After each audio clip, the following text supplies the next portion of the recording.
Assalamualaikum warahmatullahi wabarakatuh. Sebelumnya perkenalkan, nama saya Ahmad Enzil Anwar, NIM 250301020452 dari kelas AK703 dengan dosen pengajar Dr. Arni Karina SE MSIM. Pada kesempatan kali ini saya akan membahas mengenai jawaban dari ujian akhir semester mata kuliah akuntansi keuangan lanjutan 2 yang sudah saya kerjakan. Dalam video ini nantinya akan ada 3 soal kasus hitungan yang masing-masing akan kita bedah sebagai berikut. Untuk soal kasus hitungan pertama, ini mengenai pencatatan dari New Partner Investment. Jadi ada sebuah partnership, Morty dan Oscar yang menyetujui tren untuk masuk ke partnership mereka. Dan tren itu mendapatkan kepemilikan 1/3. Lalu tren itu menyetorkan modalnya itu atau investmentnya itu berupa 95.000 cash dan building dengan nilai book value-nya itu 100.000 dan fair value-nya 120.000. Lalu partnership Morty dan Oscar itu kan dibubarkan ya, dissolve, dan sebuah aset dan equities-nya itu dalam book value and fair value-nya dan profit loss sharing ratio pada tanggal 1 Januari 2011-nya itu sebagai berikut. Untuk cash-nya book value 20.000, fair value-nya sama 20.000, account receivable-nya 100.000, fair value-nya 100.000, inventories-nya 50.000, fair value-nya 200.000, plan asset net-nya itu 100.000 untuk book value dan fair value-nya 120.000. Ini kan berarti untuk nilai inventories dan plan asset tuh ketika dikonversi ke fair value nanti akan ada terjadinya kenaikan nilai ya, atau revaluasi. Nah, lalu total dari book value untuk yang aset 270.000 dan fair value-nya 440.000. Lalu untuk account payable ada 50.000 book value-nya dan fair value-nya 50.000. Untuk margin capital-nya itu kepemilikan 50% 120.000, lalu Oscar Capital kepemilikan 50% 100.000. Total dari liabilities and equities itu 270.000. Ini sama dengan nilai asetnya. Lalu di soal itu kita diminta untuk menyiapkan neraca untuk Mortin Oscar and Trend Partnership pada tanggal 2 Januari 2011 dengan asumsi semua aset itu direvaluasi ke fair value dan diakui ada yang goodwill. Lalu soal kedua, kita diminta untuk menyiapkan neraca dari Mortin Oscar and Trend Partnership pada tanggal 2 Januari 2011 dengan asumsi asetnya tidak direvaluasi. Oke, baik, itu soal pertama, pertanyaan nomor 1.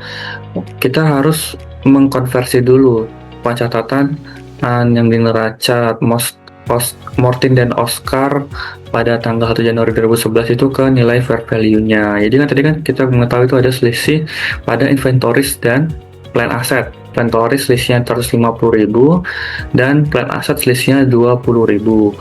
Nah, nilai dari selisih yang direvaluasi ke fair value ini itu kita distribusikan sesuai profit sharing ratio-nya kepada Mortin dan Oscar. Jadi kan masing-masing 50% yang kepemilikannya. Nah, totalnya kan itu 170.000 selisihnya, maka 170.000 dikalikan dengan 50%. Nah, itu berarti kan sebesar 85.000. 85.000 ini yang kita masukkan ke Mortin dan distribusikan ke Mortin dan distribusikan ke Oscar. Jadi kapitalnya Mortin dan Oscar setelah revaluasi itu tadi kan awal 120.000 ditambahkan dengan 85.000 menjadi 205.000. Lalu yang Oscar 185.000 ditambahkan 85.000 menjadi 100.000 ditambahkan 85.000 menjadi 185.000.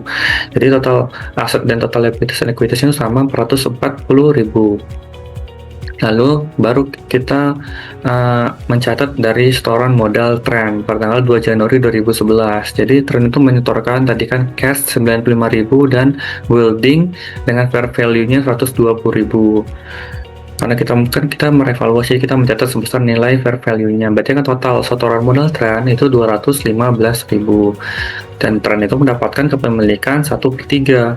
Nah, berarti jika tren yang dari trade store itu hanya mendapat kepemilikan 1/3, berarti total capital partnership itu berapa? Berarti kan 215.000 dari setoran modal tren itu dibagi dengan 1/3 atau 215.000 kita kalikan 3 didapatkan total capital partnership 645.000.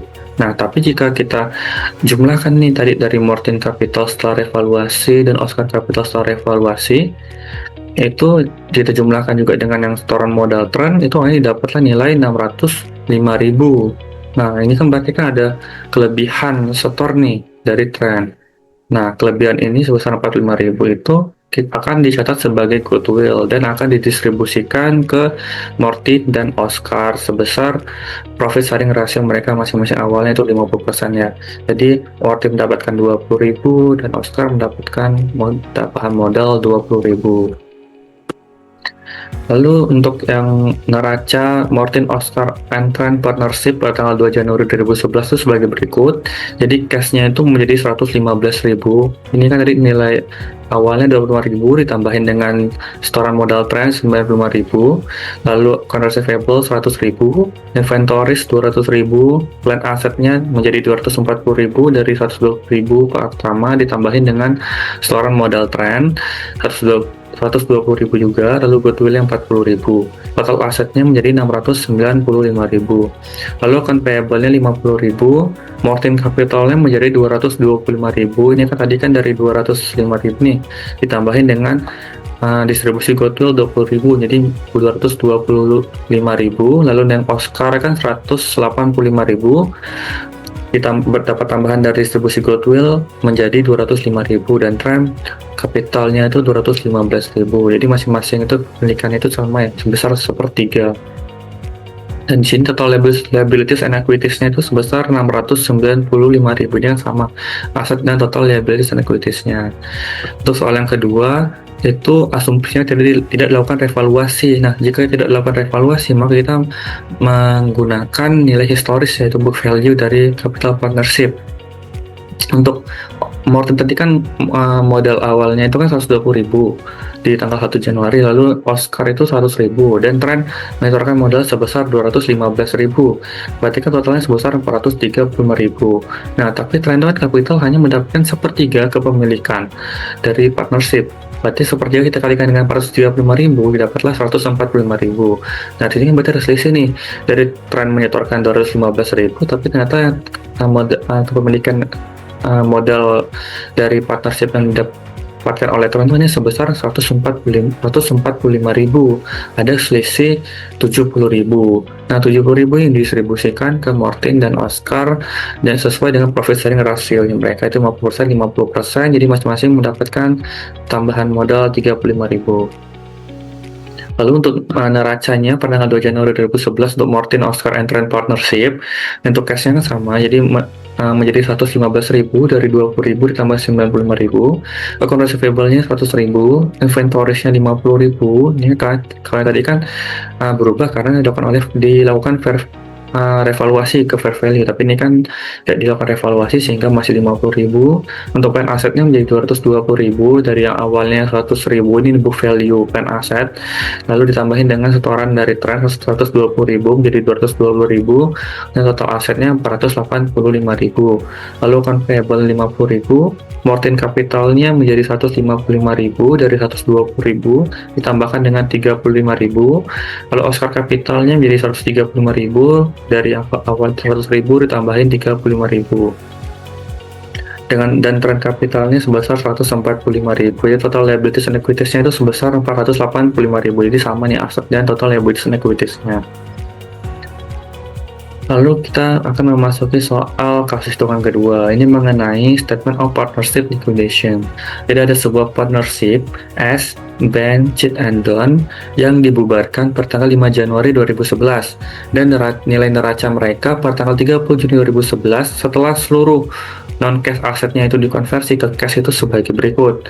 Untuk cashnya itu 200.000, Chit capital 170.000, Don capital 80.000, account payable 400.000, S capital 40.000 dan Ben capital 10.000.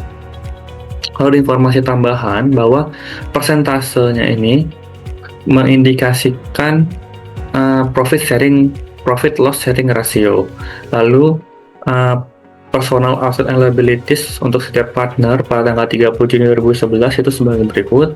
Untuk AS itu memiliki aset 600.000 dan liabilities 300.000, berarti AS itu hanya mempunyai free asset itu 300.000, lalu band itu memiliki aset 100.000 dan liabilities 150.000, berarti kan ini asetnya lebih rendah daripada liabilities, berarti band itu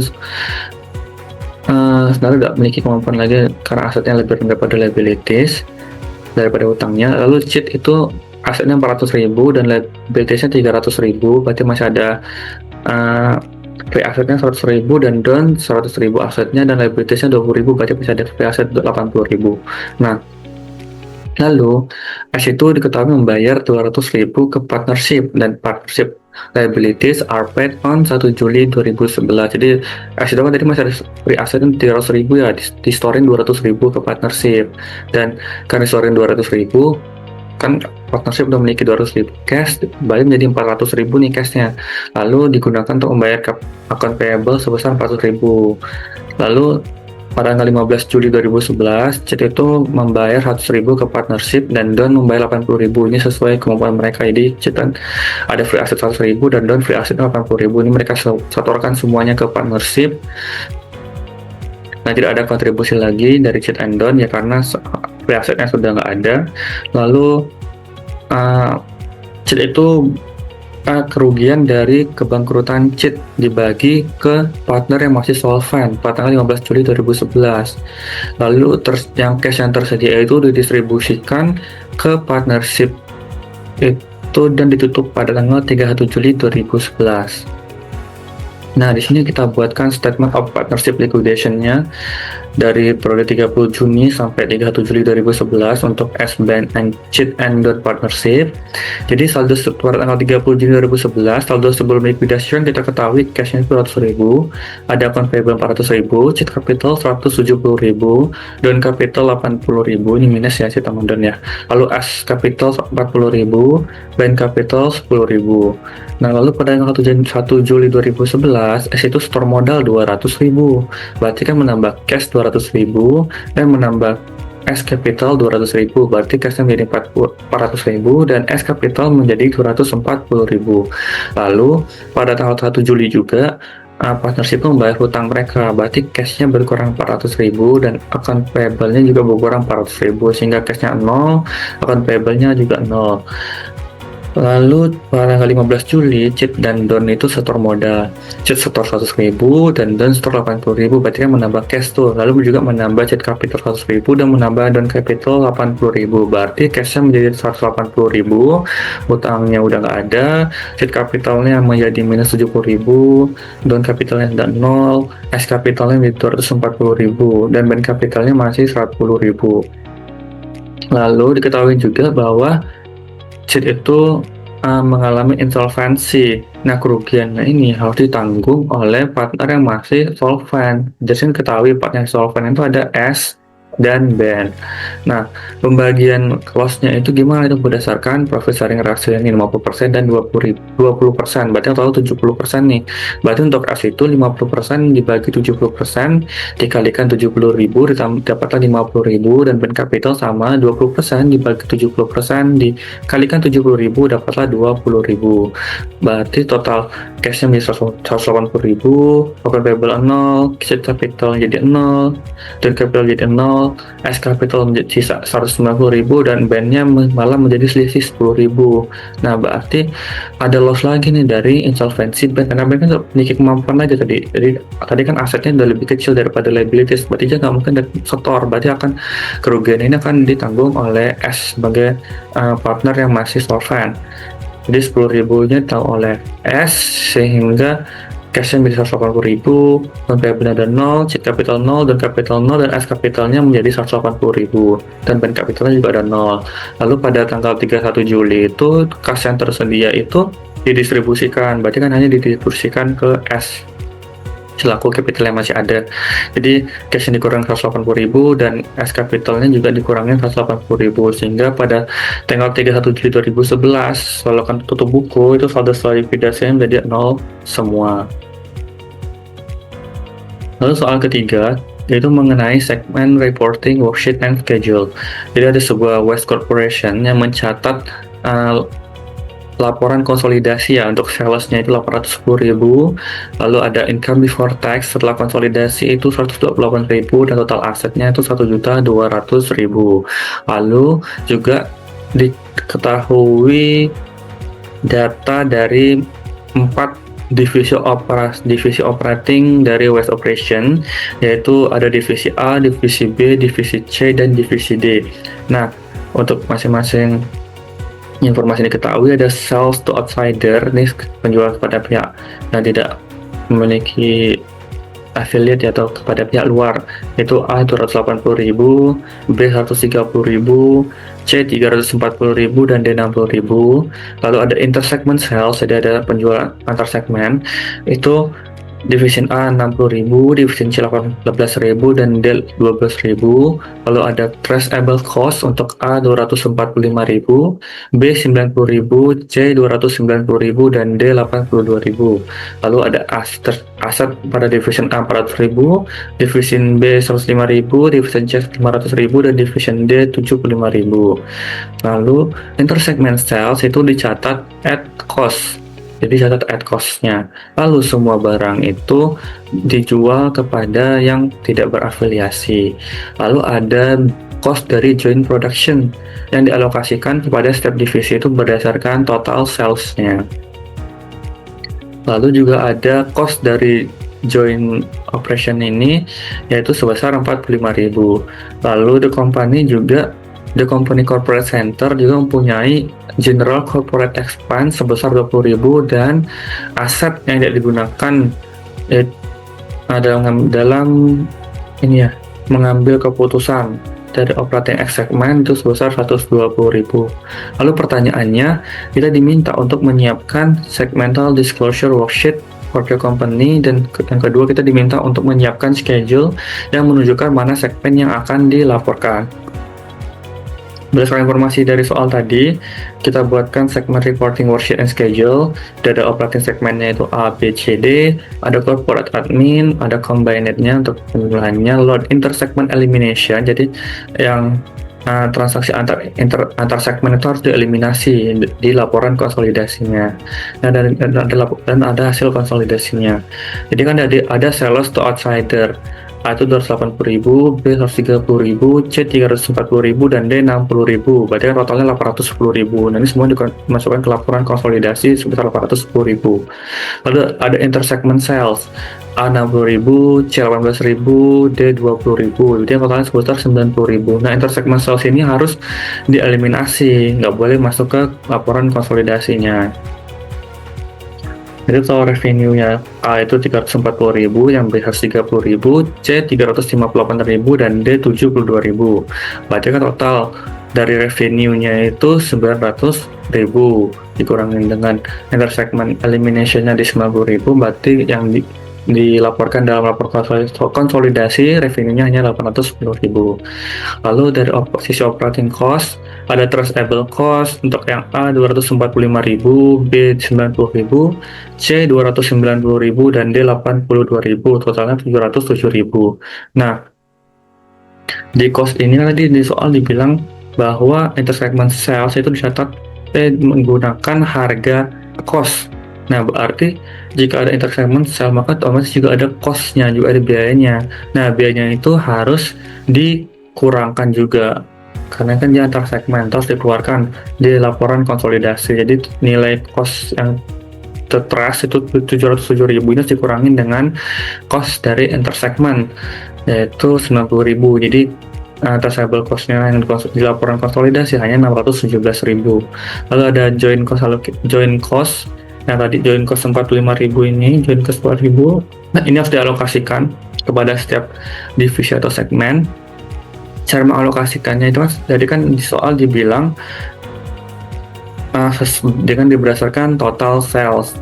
Nah, total salesnya itu kan ini 340.000 yang A, yang B 130.000, C 358.000, dan D 72.000. Nah, totalnya 900.000. Berarti yang A ini mendapatkan alokasi cost-nya itu 340.000 dibagi dengan 900.000 dikalikan dengan 45.000, dapatlah 17.000.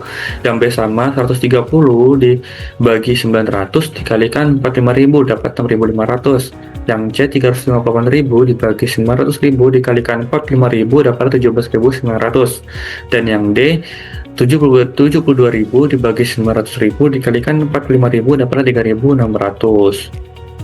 Tadi katakan dia 45.000 dan semuanya dimasukkan ke laporan konsolidasi sebesar 45.000. Jadi total cost-nya itu yang A 292.000, yang B 96.500, yang C 307.900, yang D 85.600, totalnya 750.000. Ada intersegment elimination dari cost tadi 90.000, berarti yang masuk ke laporan konsolidasi hanya 662.000. Lalu untuk segmen profit and loss-nya itu yang A 78.000 dari 340 dikurangi 262.000, yang B sama 33.500 dari ini dikurang ini. Lalu yang C 150.100 dari ini dikurangi, dan yang D 13.000 minus, menjadi minus 13.600 karena ini kan 72.000 dikurangi dengan 85.600, maka minus 13.600. Dengan dikombinasinya itu profitnya itu 148.000. Ini semuanya dimasukkan ke laporan konsolidasi. Pada soal ketahuan ada general corporate expense oleh corporate admin sebesar 20.000. Nah, ini harus dikurangin ke laporan konsolidasi, kurangin 20.000 menjadi income from continuing operation-nya itu yang A 78.000, B 33.500, C 50.100, D 13.600 minus. Lalu yang corporate admin-nya itu minus 20.000, combine berarti menjadi 128.000, dan laporan konsolidasinya untuk income from continuing operation itu 128.000. Itu untuk laporan yang laba rugi. Sebelumnya kita cek nih, kan di soal diketahui nih laporan dari West Corporation setelah konsolidasi sales-nya 810.000. Nah, ini kan sama nih revenue-nya nih, sales-nya 810.000. Lalu consolidated income before tax-nya 128.000. Nah, ini kan sama juga nih, 128.000 setelah konsolidasi ini. Lalu ini kan ada aset. Nah, aset ini baru akan selanjutnya, ini laporan laba rugi, lalu ada neraca yang nilai asetnya. Nah, untuk asetnya itu kan A 400.000, B 105.000, C 500.000, dan D 75.000. Berarti totalnya itu 1.080.000. Masuk ke laporan konsolidasi 1.080.000. Lalu ada general corporate dari aset yang digunakan oleh corporate admin tadi kan itu 120.000. Maka ini ditambahkan juga ke laporan konsolidasi 120.000 sehingga total asetnya itu menjadi A 400.000, B 105.000, C 500.000, D 75.000, corporate admin 120.000, combine 1.200.000, dan aset setelah konsolidasi 1.200.000. Nah, ini kan dari awalnya total asetnya 1.200.000. Nah, ini juga sama, total aset setelah konsolidasi 1.200.000. Itu untuk ini ya, schedule dari segmen reporting. Lalu soal kedua, kita diminta untuk membuat schedule yang menunjukkan segmen yang mana yang akan dilaporkan. Nah, untuk mengetahuinya kita menggunakan aturan 10% test. Jadi kan revenue tuh tadi kan 900.000 nih. 10%-nya berarti 90.000. Lalu yang profitnya ini kita sebenarnya ada profit atau loss. Kita lihat mana yang lebih besar. Dari sini kan sebenarnya lebih besar itu kan profitnya ini ya. Profitnya lebih besar pada loss-nya hanya sekitar 13.600. Maka kita menghitung yang profitnya 78.000 ditambah 33.500 ditambah 50.100, itu kita kalikan 10%, didapatkan 16.160. Lalu asetnya ini kan 1.080.000 ya, berarti kalikan 10% menjadi 108.000. Nah, jadi untuk yang masing-masing kategori tadi revenue, profit, dan aset kita cek. Yang A itu revenue-nya 340.000, ini di atas dari aturan 10% tes 90.000, maka dia centang. Lalu B, yang B 130.000 di atas 90.000, maka dia juga centang. Dan C 358.000 di atas 90.000, maka dia juga dicentang. Yang D 72.000. Nah, ini kan lebih kecil daripada 90.000, maka dia X. Lalu yang profit ini 16.160. Yang A itu profitnya 78.000, maka dia centang karena lebih besar. Yang B, profitnya 33.500, lebih besar pada 16.160, maka juga centang. Yang C, 50.100, maka juga lebih besar pada 16.160, maka juga centang.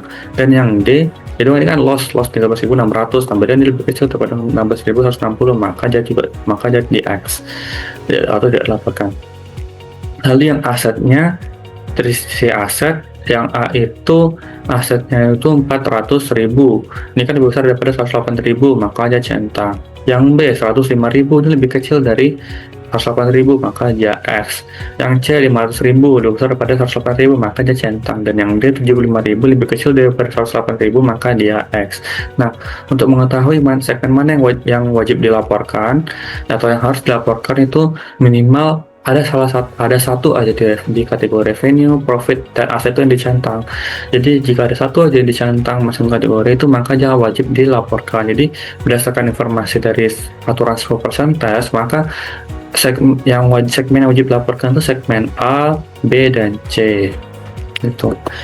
Sekian pembahasan dari soal ujian akhir semester mata kuliah akuntansi keuangan lanjutan 2 yang telah saya kerjakan. Terima kasih. Wassalamualaikum warahmatullahi wabarakatuh.